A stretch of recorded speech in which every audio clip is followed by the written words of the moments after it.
We invite you to subscribe to Mystic Post TV on YouTube. Thank you. In October of 1981, just a few months after the apparitions began, the Queen of Peace revealed to the visionaries a message about the future. Here at Mystic Post we call this message the Great Prophecy of Medjugorje. Our Lady said, "The Russian people will come to glorify God, the West will make civilization progress but without God and will act like their own creator."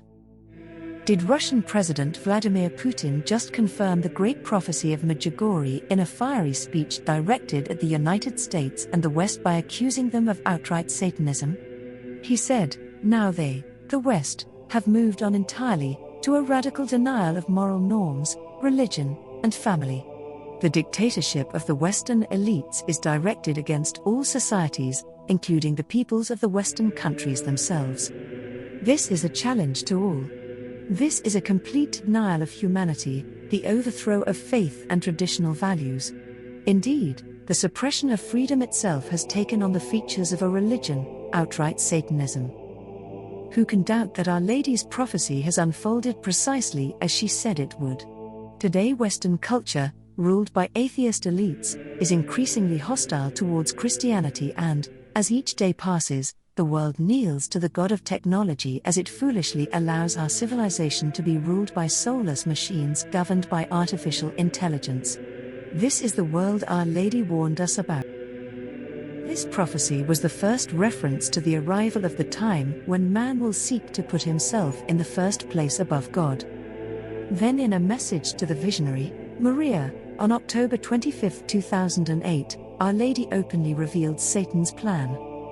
She said, "In a special way I call you all to pray for my intentions so that, through your prayers, you may stop Satan's plan over this world, which is further from God every day, and which puts itself in the place of God and is destroying everything that is beautiful and good in the souls of each of you."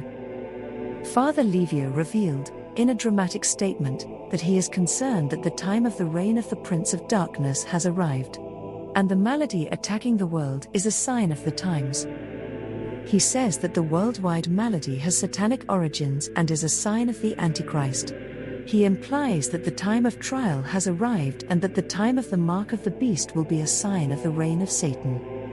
In an open letter to his listeners, Father Livio said, "I tell you how I think. This malady is a project that I have always attributed to the devil who acts through criminal minds of the elites, who have achieved it with a very specific purpose, to create a sudden transition, after ideological preparation, politics and mass media, for a media coup d'état. A project aimed at weakening humanity, bringing it to its knees, establishing a cybernetic dictatorship, creating a new world that is no longer of God the Creator, through the elimination of all those who do not say yes to this sinister project carried out by world elites, with complicity with certain nations." Father Livio continues, "In this time of trial, false prophecy will spread, that is, a false religion. Through it, operates the second beast of the apocalypse, which has the appearance of a lamb, but the voice of the dragon, whose purpose is to be able to worship the new religion, the humanitarian one, of man who becomes God, by trampling the cross and the salvation that comes from Jesus Christ. The Bible says false Christs and false prophets will arise and will do signs and wonders to seduce, if it were possible, even the elect. All this is happening before our eyes if we are not blind. Only with deep and constant prayer will we be able to discover deception, resist seduction and persecution, and achieve the salvation of our soul. And it is Our Lady who reminds us that she came to earth as Queen of Peace to counteract the force of Satan. She said, 'Dear children, my call for you is prayer. May prayer be a joy for you and a wreath which binds you to God. Little children, trials will come and you will not be strong, and sin will reign, but, if you are mine, you will win, because your refuge will be the heart of my Son Jesus. Therefore, little children, return to prayer until prayer becomes life for you in the day and the night.